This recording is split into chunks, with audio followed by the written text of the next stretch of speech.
Shalom jemaat Tuhan yang diberkati Tuhan. Kita mengucap syukur kepada Tuhan, Tuhan boleh menuntun kita di tahun yang baru, tahun 2023, tahun yang penuh anugerah Tuhan. Saat ini mari kita akan merenungkan satu kebenaran firman Tuhan dari Filipi pasal 3 ayat yang ke-10 sampai dengan ayat yang ke-11. Firman Tuhan berkata demikian. Yang kukehendaki ialah mengenal Dia dan kuasa kebangkitannya dan persekutuan dalam penderitaannya, di mana aku menjadi serupa dengan Dia dalam kematiannya, supaya aku akhirnya beroleh kebangkitan dari antara orang mati. Saudara yang terkasih, euforia Piala Dunia telah berakhir di akhir tahun 2022. Dan di situ menyisakan berbagai cerita dari para pemain bola. Termasuk ketika salah satu pemain terbaik dunia, Cristiano Ronaldo, dia memiliki satu impian besar. Dia berkata bahwa mimpinya adalah ketika di final Portugal bisa bertemu dengan Brasil. Tetapi impiannya tidak menjadi kenyataan. Tetapi Cristiano ini berkata bahwa sekalipun impiannya itu tidak menjadi kenyataan, tetapi dia bersyukur dia boleh punya mimpi, dan mimpi itu gratis. Sebagaimana kehidupan Cristiano juga Ronaldo ini ketika dia masih kecil, dia berusaha dengan segala talenta yang ada, ketika dia dengan bakat bermain bola yang luar biasa, dia bekerja keras dan dia juga punya impian untuk menjadi pemain sepak bola dunia terbaik, dan itu bisa diwujudkan dengan kerja keras yang dia lakukan.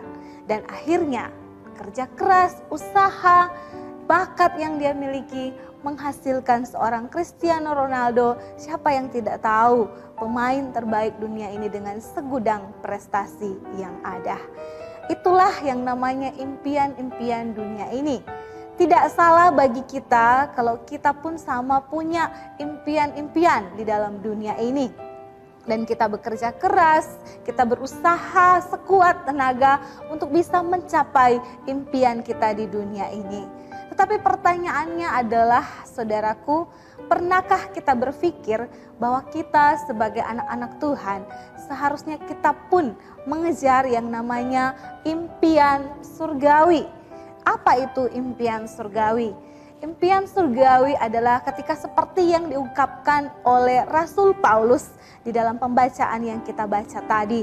Rasul Paulus dalam kehidupan pelayanan, pengenalan akan Tuhan, dia terus mengejar dan mengejar satu impian surgawi, yaitu ingin untuk supaya lebih lagi mendalami, mengenal secara pribadi siapa Tuhan Yesus Kristus, Tuhan Allah yang mempercayakan dia pelayanan yang begitu luar biasa. Dan sangat terbukti ketika di dalam ayat 10 dikatakan, yang ku kehendaki ialah mengenal Dia.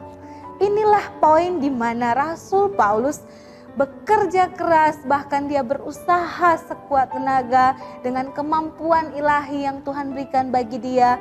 Dia rindu supaya keseluruhan hidupnya untuk selalu mau mencari pengenalan akan Tuhan yang benar.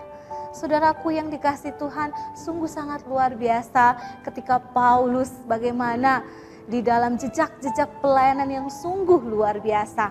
Itu dikarenakan karena Paulus punya satu tujuan yang tepat dalam hidupnya. Panggilan surgawi yang berapi-api dalam hidupnya membuat dia tidak pernah puas untuk terus mengenal siapa Allah di dalam hidupnya. Kalau Rasul Paulus sedemikian rupa menggebu-gebu untuk selalu memiliki impian surgawi, bagaimana dengan saya dan Bapak Ibu Saudara?